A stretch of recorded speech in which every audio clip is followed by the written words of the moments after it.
So talk a minute about weight. And, I think there's some considerations about the weight of an e-bike that people just need to keep in mind when they're buying it, because they're a lot heavier typically than your standard road bike.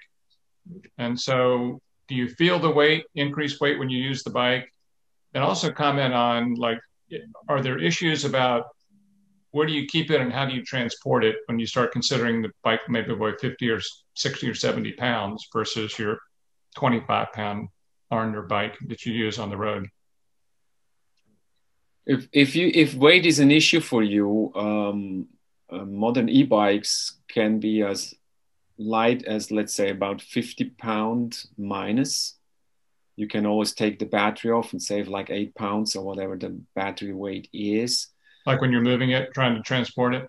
Yes, yes. And I think that's with my customers, that's mostly if we talk about weight, it's not when they ride it, because when you ride it, you don't feel the weight. It's the transport. Right. Yeah. A 50-pound e-bike rides like a 20-pound road bike. I mean, when you're under power, you just don't notice the difference. I know that it's heavier. You need heavier brakes to stop it.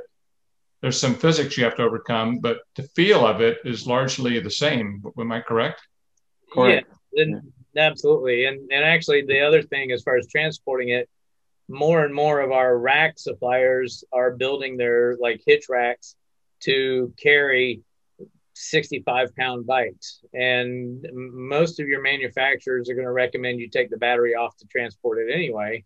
So yeah, so now you've knocked 8 pounds off of it. And but yeah, I mean, you definitely want to make sure you've got a rack that can handle the additional weight. The That's one of the things. But yeah, when you're riding it, it feels like a normal bike.